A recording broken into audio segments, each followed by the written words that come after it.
Hello viewers, I am Deepti. Today I am going to solve physics improvement examination for the year 2026. So first of all, section A, question 1 MCQ. Energy transformation taking place in a thermocouple.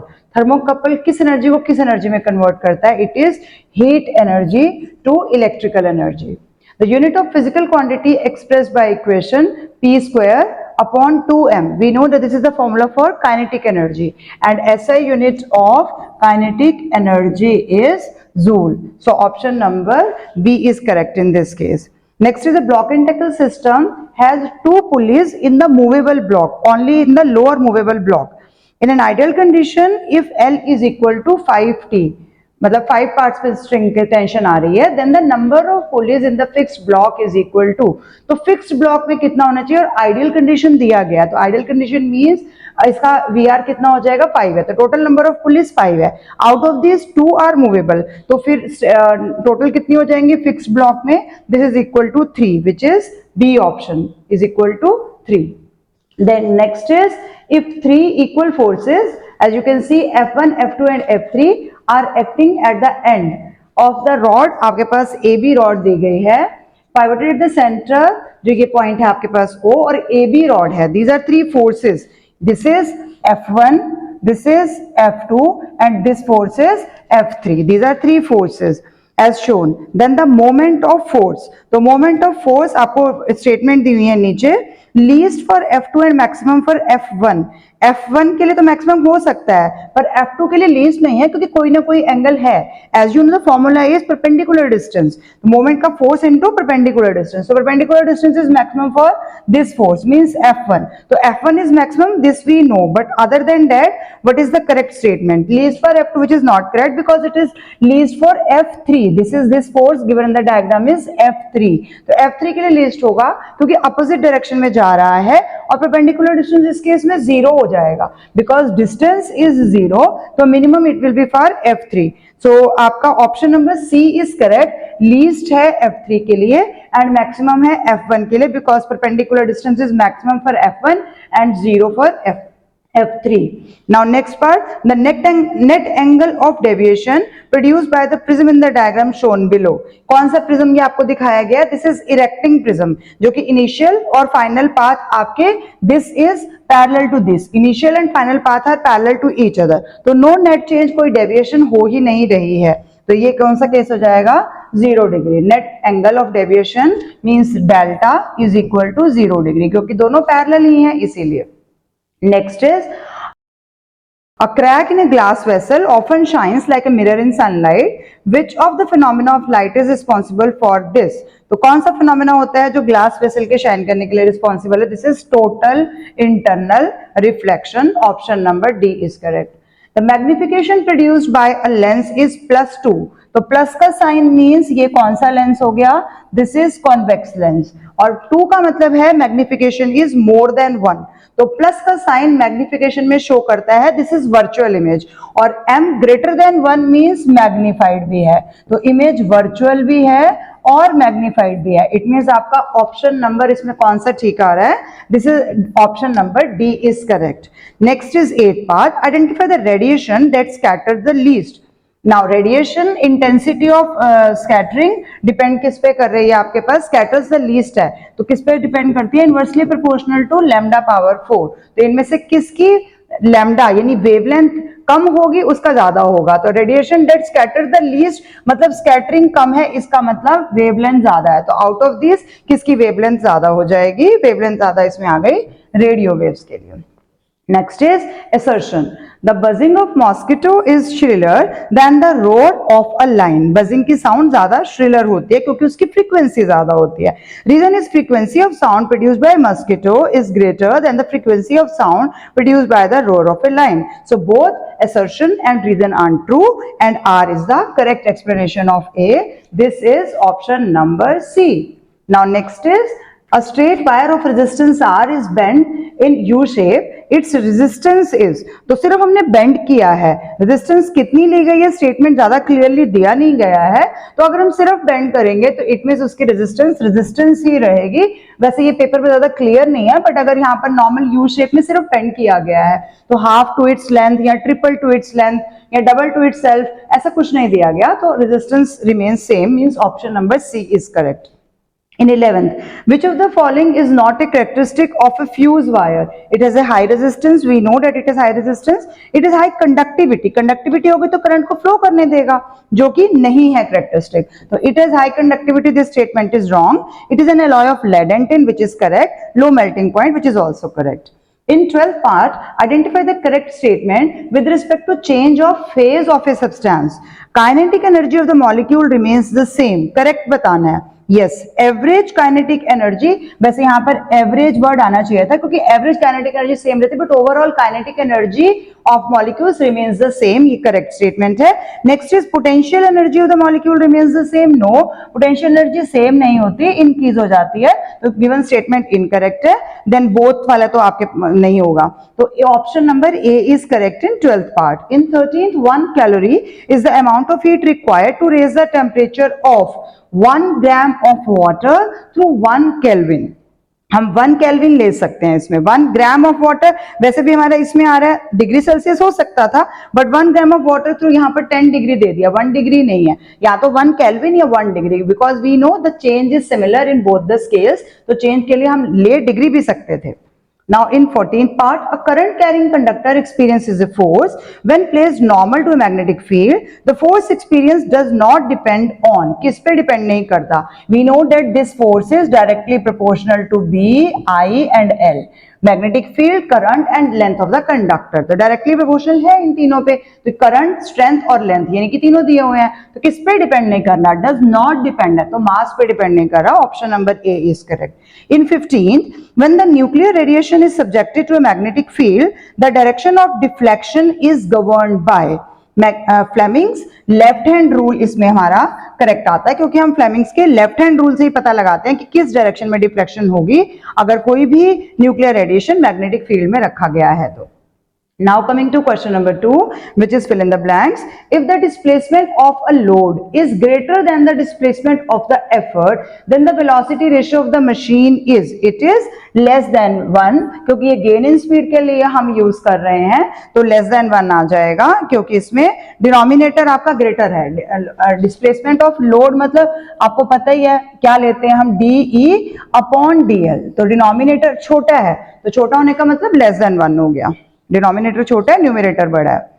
B is out of multiple images of an object formed by a thick plain glass mirror. The second image is the brightest. ये तो आपको अच्छे से पता है, diagram भी आपने draw किया है, प्रैक्टिस की है। No negative temperature is possible on the, कौन से स्केल पे नेगेटिव टेम्परेचर पॉसिबल नहीं होता, it is on Fahrenheit scale, क्योंकि केल्विन स्केल में तो आप करते हैं, हालांकि एब्सोल्यूट 0 केल्विन का हम लेते हैं, -473, तो उस पर तो माइनस हो गया वो, लेकिन केल्विन में होता है, फारेनहाइट में नहीं होता क्योंकि वो स्टार्ट ही वहीं से हो रहा है। Next is 250 decibel is dashed and 10 dB, तो dB किसका यूनिट होता है हमारा, मेजर करता है इंटेंसिटी ऑफ साउंड, या you can say loudness of sound, तो लाउडर हो जाएगा क्योंकि 250 की वैल्यू 10 डेसिबल से ज्यादा है, तो it is louder than this. In a series combination across each resistor, the dash remains the same. तो series में we all know that current remains the same, potential difference तो vary करता है। Next is argon and calcium are the examples of same mass number, आपको show किया गया 40-40 और different atomic number है, तो these are example of isobars. Argon and calcium are examples of isobars. Now Rekha has a meter ruler weighing 200 GF, half उसका 50 centimetre पे हो रहा है, made of would and half made of steel, तो half would का बना है, half steel का बना है, सेंटर है आपका 200 पे, this is given that 200 GF पे इसका रूल है, वेट है, वेट हैंग है अभी, अगर सेम मटेरियल का बना होता तो, लेकिन है नहीं है सेम का, तो हम सपोज कर लेते हैं left hand side is made up of would and other material is steel, so this is 100 centimeter and this is 0 centimeter. Now Rekha wants to balance the rule, to which part, wooden और steel, should she keep the knife edge किस तरफ होना चाहिए? Now we all know that steel being denser, steel की density ज्यादा होती है तो वेट भी ज्यादा होगा। स्टील इज हैवियर देन, बस आपने सिर्फ इतना ही लिखना है, स्टील का weight is greater than weight of wood, या डेंसिटी इज मोर, हैवियर है steel, so centre of gravity shift towards किसकी तरफ हो जाएगा? स्टील पार्ट की तरफ हो जाएगा। तो correct answer in this case is steel part. आपको सिर्फ ये लिखना था वुडन और स्टील, तो इसमें आपका आंसर हो जाएगा steel. Now the above meter rule is to be balanced by placing the knife edge at 50 centimeter mark using a known weight. हमें न्यूमेरिकल सॉल्व नहीं करना। Name the principle which can be used to calculate the position of weight. तो which principle we use in all of these? This is principle of moments. Just you have to give the name, no need to solve the numerical here. Now third part A, in a second class lever the ratio of the effort arm to the load arm is. अब second class lever में क्या centre में होता है? Second class में load is in centre, fulcrum is on one side and effort is on other side. You can see this is DE and this is DL. Now हमें क्या पूछा गया है? Ratio of effort arm to load arm, it means DE upon DL. As you can see DE is greater than DL, तो it means its value is greater than 1, so we have to give greater than 1 here. Now state one advantage of the combination of one fixed and one movable pulley over a single movable pulley. Normally हमें को single movable से नहीं पूछते, but इस बार पूछा गया है, एक fixed है एक movable है over a single movable pulley। तो अगर हम इसमें VR या MA का पॉइंट देंगे तो वो तो दोनों का सेम हो जाएगा, तो we cannot give this point as an advantage। तो हमारा मेन एडवांटेज इसमें क्या हो जाएगा? Effort is applied in the downward direction. सबसे मेन है कन्वीनियंट डायरेक्शन में आपका एफर्ट लग रहा है, डाउनवर्ड डायरेक्शन में एफर्ट लगेगा and we can use our own body weight, so effort will be convenient. Now coming to question number 3, pulley का तो आपने देखा ही होगा अच्छे से, मैंने आपको वीडियोस भी दी हुई है, शॉर्ट्स भी दी हुई है जिसमें मैंने प्रैक्टिकली पुली बना करके आपको दिखाया हुआ है, तो उसमें ऐसे वाले सारे डाउट्स आपके पुली के रिलेटिंग वाले क्लियर हो सकते हैं if you have watched them. अगर नहीं देखा तो अभी भी देख सकते हैं। Now coming to question number 3, an upright lens is divided horizontally into a number of parts and the diagram given below shows the magnified view of its lowest part. Now identify the lens. कौन सा lens हो सकता है? जो thicker है आपका edges पे और थिन है आपका सेंटर पे, क्योंकि ये बॉटम पार्ट हमें दिखाया गया है, तो कौन सा होता है जो थिक होता है? It means identify the lens means it is concave lens. Now justify your answer, तो जस्टिफिकेशन में यही लिखेंगे, it is thicker at edges, thin at the middle, hence bottom part यानी कि लोअर पार्ट जो है वो वाइडर है टॉप से, इसलिए this is concave lens. Now next is why are thick wire used to carry current in high power appliances जैसे electric heater और radiators में हम thick wires क्यों use करते हैं? Because of their large cross sectional area। main point हमारा area आएगा, क्योंकि resistance आपको पता है 4 factors पे depend करती है, but R is equal to rho L upon A। if we increase the area then resistance decreases, so you have to mention this point, large cross sectional area resistance decreases, so more current लेना है and less heat loss होगा क्योंकि area बढ़ गया है, resistance decrease हो गई है, so this prevents overheating, overheating नहीं होगी वायर की and therefore prevents us from risk related with fire also. Now next is name a device used to protect the electric circuit from overloading and short circuit. This is either fuse और आप इसमें MCB भी लिख सकते हैं, fuse भी हम use करते हैं, एमसीबी भी यूज कर सकते हैं, miniature circuit breaker. Next is diagram related question. See as you know this is earth wire जो ऊपर थिक पिन होती है लॉन्गर वाली, एंड देन क्योंकि ये सॉकेट का डायग्राम है तो आपका लेफ्ट साइड में न्यूट्रल हो जाएगा और राइट साइड में लाइव वायर है। Now will the bulb glow if it is connected across B and C? तो B and C means live and earth, live and earth है तो लाइव तो आ रही है ना, एटलीस्ट बी तो आ रही है, लाइव है, तो yes it will glow, bulb glow तो करेगा, बट वो आइडियली हमारी करेक्ट सिचुएशन नहीं होगी, करेक्ट कॉम्बिनेशन या कनेक्शन हम कहेंगे नहीं होगा। It is connected across A and C, तो ए और सी तो दोनों ही अर्थ और न्यूट्रल हो गए, तो कैसे बल्ब ग्लो करेगा? लाइव पोटेंशियल 220 वोल्ट उसको मिल ही नहीं रहा है, no, because both are at zero potential, ये आपको लिखना है। In fourth part, temperature of two liquids are 80 and 20 degrees Celsius। ये आपको temperature given है 80 and 20। When they are mixed in the mass ratio of 8:5, the temperature of mixture total final temperature 60 degrees Celsius आ गया। Calculate the ratio of the specific heat capacity. Now हम general से start करते हैं। As we know M1C1 delta T1 is equal to M2C2 delta T2। हमें ratio किसका लेना है? स्पेसिफिक हीट कैपेसिटी का लेना है। It means C1 upon C2 is equal to, इस तरफ चला जाएगा M2 delta T2 upon M1 delta T1, ये इस तरफ आना है। So here the values are given of mass in the ratio हमारे पास है 8:5, but we have to take 5/8 because M2 upon M1। Formality के लिए we can put x here. Now delta T2 means आपका 60 फाइनल माइनस जो cold वाला है और divided by hot minus final, ये आपका आ जाएगा temperature delta T। Now x will get cancelled, this is 5/8, 60 minus 20 is 40, 80 minus 60 is 20, सो 20 और 40 का कितना आ गया? 2, 4, it means 5:4। So your answer will be here 5:4. We have to give the ratio of their specific heat capacities. The answer is 5:4. Now in the given figure, a cell is connected to a coil A. Here you can see the cell is connected and bulb is connected to the coil B on the right hand side. So fill in the blank. When key K is closed, then the dash bulb glows continuously और bulb glows only for a moment. तो here the answer आपको पता ही है, bulb glows only for a moment, क्योंकि continuous नहीं है, वो उस वायर में लगा है, यानी कि सेकेंडरी कॉइल में लगा हुआ है, प्राइमरी में आपका सेल लगा हुआ है। तो आप उसको देखेंगे कि मोमेंटली जब चेंज आएगा only then it will glow। तो we can write rate of change of flux in coil, जो आपका राइट हैंड साइड है, in coil B occurs when due to switch in coil A। जब भी हमने switch को on या of किया, when due to switch in coil A current starts और current stops only। So once current becomes steady, field जो है वो constant हो जाएगा और जिसकी वजह से no induced current will be there। तो ये हमने सपोर्ट करना है बी पार्ट में, ये आंसर लिखना है। फर्स्ट में तो आपने सिर्फ टिक करना है। बी पार्ट में आप यही बोलेंगे चेंज ऑफ फ्लक्स सिर्फ स्विच के ऑन ऑफ के टाइम पे है, तो इंड्यूस करंट सिर्फ मोमेंटरी रहेगा, इसीलिए bulb glows only for a moment. Now next is a uranium nucleus undergoes an alpha emission followed by 2 beta emission। तो पहले अल्फा है, यूरेनियम का 92 atomic number, mass number 238। After alpha emission हम suppose करते हैं, वैसे तो पता है कि थोरियम होगा, बट हम ले लेते हैं कि एक्स होगा, एक्स है तो 90 रह गया और 234 decrease by 2, mass number decrease by 4।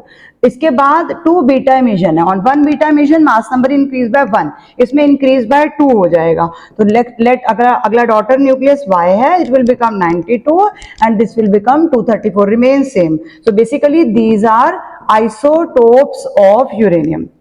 तो आपको कैलकुलेट करना है atomic number and mass number of the daughter nucleus form. तो atomic number is 92 and mass number is आपके पास आ रहा है 234। मास नंबर सेम रह रहा है, एटॉमिक नंबर चेंज हुआ है। Now 2 beakers A and B contain kerosene oil and water respectively.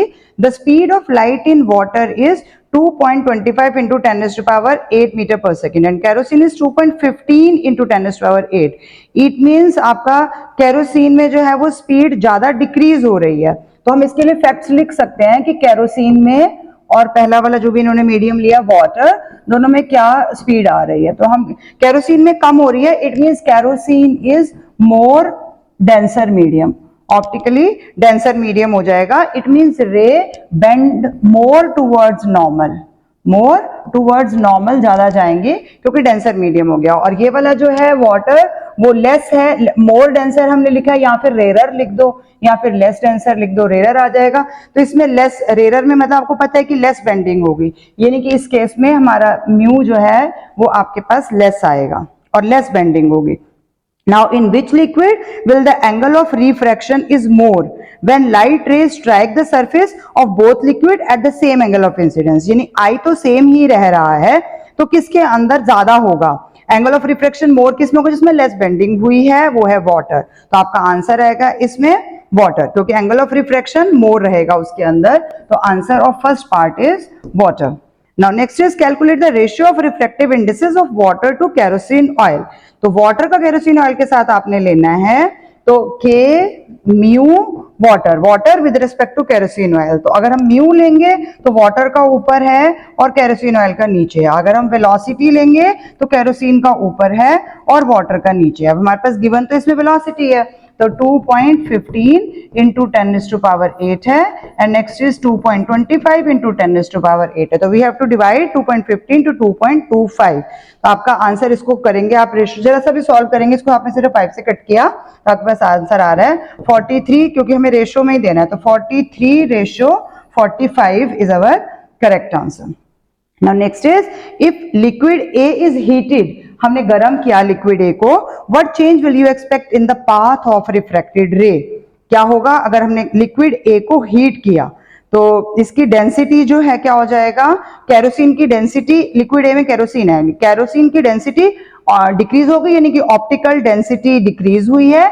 Optical density decrease mean speed increase हो जाएगी, स्पीड इंक्रीज होगी, लेस बेंडिंग होगी टुवर्ड्स नॉर्मल, यानी कि हमारा आर जो है वो इंक्रीज हो जाएगा। जो एंगल ऑफ रिफ्लेक्शन हम पहले कह रहे थे डिक्रीज था, अब वो इस केस में इंक्रीज हो जाएगा। वाटर विद रिस्पेक्ट टू हमने ये निकाल के इसमें यहाँ पर ये भी शो कर दिया। अगर हम इस फॉर्मूले से देखना चाहते हैं इससे भी चेक कर सकते हैं आप, बट आपको नॉर्मली पता है कि हीट करने पे ऑप्टिकल डेंसिटी डिक्रीज होती है जिसकी वजह से स्पीड इंक्रीज होती है। क्योंकि स्पीड इंक्रीज हुई है तो इसका मतलब लेस बेंडिंग हुई है, लेस बेंडिंग मींस आपका लेस बेंडिंग टुवर्ड्स नॉर्मल, यानी कि रिफ्रैक्शन जो नया एंगल बन रहा है वो इंक्रीज हो जाएगा। With this section A is over. For section B I will make another video. Thanks for watching till the end. Keep watching, sharing and subscribe to my channel, and please don't forget to share my channel with your juniors also. Thank you.